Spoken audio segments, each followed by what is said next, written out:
Hey, what's going on, ladies and gentlemen? A quote-unquote important message for the World of Warships community has been released from World of Warships and Wargaming. Well, it's been a long time coming, but Wargaming is finally doing something about its quote-unquote loot boxes. And they are making some fixes to be more transparent. And you might recall a couple months back they released a long statement saying that they're sorry, yada da da da, and they're going to make amends and change things, and things were going to be better because a lot of community's pissed and doesn't like how things are run regarding loot crates. So I want to say that it's good that this is coming. It is kind of 5 or 6 years too late, but this puts them ahead of a lot of other gaming companies out there in that they are actually doing something. And I know some other companies were forced to do something because of where they're based, and the laws in their host nations compelled them to change things around. But they are now going to be posting the odds of getting a specific reward or a ship every time you open New Year's containers or crates or anything that you have to spend money on. So from now on in the future, I imagine this is the way it'll work. It'll say you have a 0.05% chance of getting a I don't know, a USS Missouri. But they're probably not going to go into depth, though. They'll probably just say a premium ship. And those are your odds. You've got a 5% chance of getting doubloons. You've got a 25% chance of getting specialty flags. Something to that effect. I imagine that is how it's going to work. They're also saying that they've made a requirement for the users to confirm their age is 18 to make such a purchase. That makes sense because, you know, that's the law in a lot of places. And I really don't know if that's going to have the desired effect or not, because people underage are still going to do it. I mean, let's face it. I mean, you can't stop a kid from using their PayPal account or something like that. So I know that they're going to request people, you know, say, "Oh yes, I am 18," but I really don't think that's going to do too much. They're also going to add a warning about the nature of randomness, and, you know, the purchases need to be approached reasonably. Probably put something about, you know, gambling in there even. I don't know. But that's the big news from Wargaming, starting with the New Year's containers. These changes are coming, so this is an effort from them to be a lot more transparent than they have been in the past. And this has been compelled by the community because, you know, a lot of things they've done in the past have been downright shady. From the dockyard events to, well, the loot crates, the loot containers, or whatever you want to call them, the game of chance. Personally, for me, I don't think it's that big of an issue. I mean, you know, when you're purchasing something like that, you've got a chance to get lucky or not. You know, it's the way anything works. But, you know, it's kind of good they're doing this. And I think that's the reason we saw the shift to those daily containers, or, you know, those random dice chance things where, you know, it states the odds of getting tokens or something else, or a battleship or something, anything like that. So that is one thing they're doing. They've also stated that I guess the auctions are another way for them to be more transparent and for us to get cool things without having to risk doubloons in a random, you know, loot crate setting. So the Schlieffen being an example, if you wanted that, I think you had to pony up 20,000 doubloons.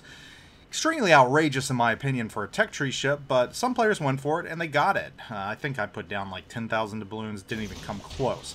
But that is another thing they're doing. They tested that. I guess they like that. So, you know, I'm okay with that, because people have a lot of resources and it gives them the ability to use those resources to get something. They only have to wager what they're willing to lose. They know they're either going to get it or they don't. And if they do get it, they lose those doubloons, or what, you know, in-game credits, whatever. If they don't get it, it goes back to them. So I actually kind of like the auctions. I think that's a good way of doing things. So that's the big news out of World of Warships and Wargaming right there. But I want to move on to something else real quick. And, you know, some people, especially one person in particular on Twitter, has been trying to get me and some other CCs and former CCs to start a Team Seas team, and I'll be honest, I had never really heard of this before, and I had only somewhat heard or know who Mr. Beast is. I really don't follow streamers. As funny as that is to say, I just don't. But anyhow, this particular charity is trying to remove 30 million pounds of plastic from the ocean with $30 million of donations or something to that effect. And, you know, I'm going to tell you right now, I'm not going to go full in on this with my support. I'm just going to bring this to your attention, and, you know, if you like this idea, go ahead. You know, I swim in the ocean every now and then. I've snorkeled before in the Caribbean, and I love beautiful fish, and the ocean really, really intrigues me.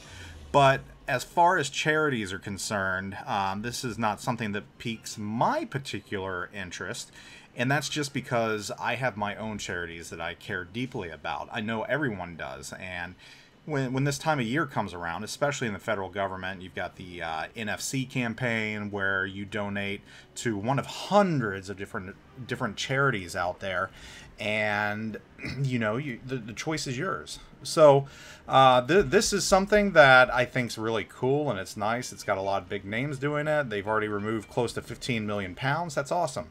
But for me, this time of year, when I donate to the Fisher House. And you veterans out there, I no doubt know what the Fisher House is.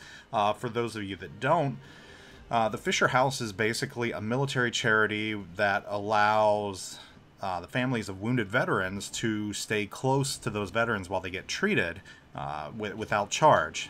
Because let's face it, if a veteran or if someone gets wounded in combat, chances are they're going to wind up at Walter Reed. Not everybody lives in the DC metro area, and the area is expensive, it's hard to get around, and what the Fisher House does is it gets families closer to their loved ones at Walter Reed or any other military hospital so that you don't have to worry about anything. That's my cause. I'm not telling you to donate to that, although I will say, being that it's almost Veterans Day, kind of a nice thing to donate to.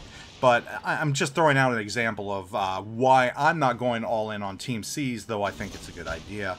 I've got my own charity that I donate to because I feel that it is important to me to give back to veterans. I've also donated to Wounded Warrior, which I think is a very good charity as well. So those are the two that I donate to: Wounded Warrior and Fisher House, just because I feel that it aligns with my interests the most. I feel the need to give back to other veterans that did pay a little more for their service and their sacrifices. So yeah, Team Seas, cool. You know, if that's your thing, if you want to remove plastic from the ocean, there you go. If you need other ideas, there's always Fisher House, Wounded Warrior, two other great charities. There's literally hundreds out there, though.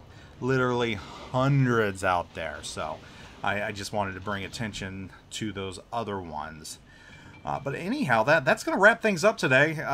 You know, I kind of want to get your opinions, though, on what Wargaming is doing regarding the loot crates, whether or not you think they've done enough or they need to do more to, I guess, atone for their sins of the past.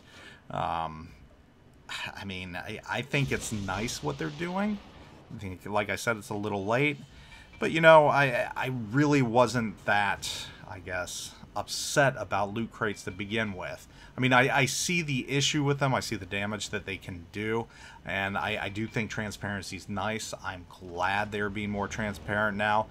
I think it's unfortunate that it was the community that forced them to do this after 5 years, and it didn't come out of their own desire to be a more benevolent company.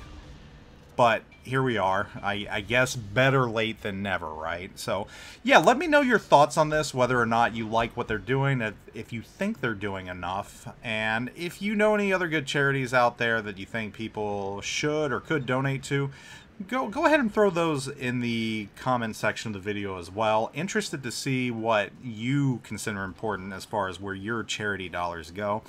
And that's going to wrap things up. Hope you all are doing wonderful. You all have a great week. And I will catch you all later. Zoop out.